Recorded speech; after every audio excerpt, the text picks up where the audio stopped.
Gemini, this is self-discovery support, and this is going to be your message. Okay, so your main card is the Five of Swords. There's something here about not wanting to step into a power struggle with somebody. I kind of feel like there's a relationship.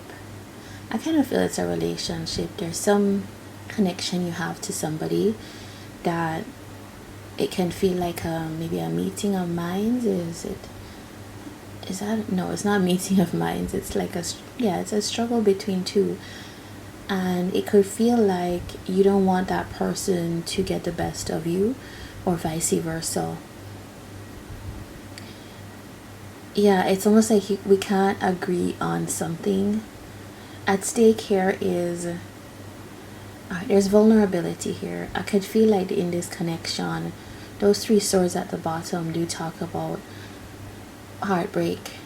They do talk about maybe this is somebody that you have had kind of emotional difficulty relating to, and they're just not, maybe you can't make up your mind quite about this person, because what I'm seeing for you is that in all your cards here, there's something about not moving forward.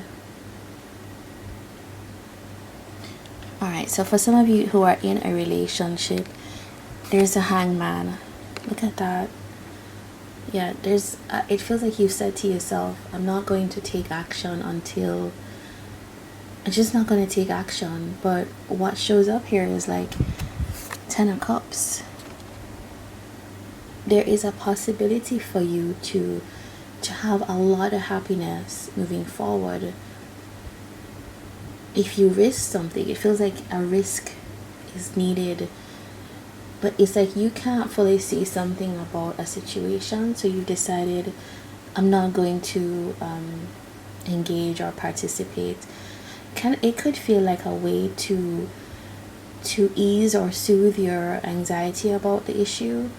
I don't know if anxiety is the right word, but just your doubts, yeah, your fears about whatever this connection. I don't know, do you feel too vulnerable? Do you feel like this person has the ability to hurt you? You can't, I'm just saying that you can't quite make up your mind about it, and maybe there's a little bit of stubbornness as well. But guess what, we all have that, especially if you feel like something should happen and it didn't.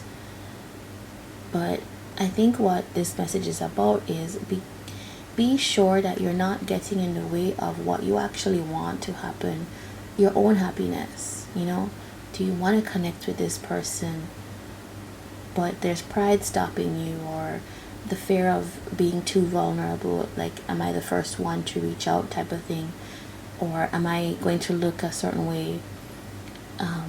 And for some of you, this is, okay, the Five of Swords can talk about self-sabotage as well. So this is really the energy here. Are you doing something at present that you could look at as sabotaging the future here for yourself? And your message is it can sound quite stern or strong. It's probably the strongest one I've had in this round of fire and air signs, but I think it's just because that 10 of Cups is at stake for you, and I think the universe is there to help you challenge that.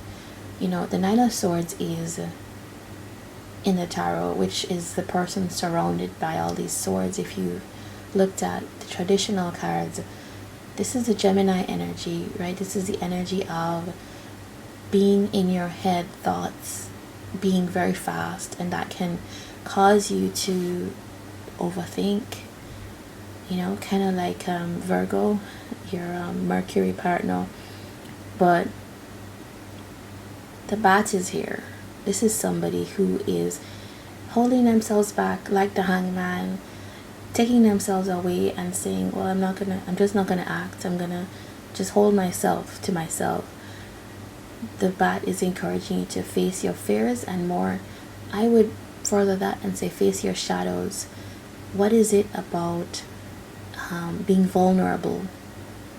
What is it about the fear of that is getting in the way of something that you feel could make you happy? I kind of think a message like this comes out before something big wants to come into your life. So this is what I have for you, Gemini. Wishing you all the best and take care.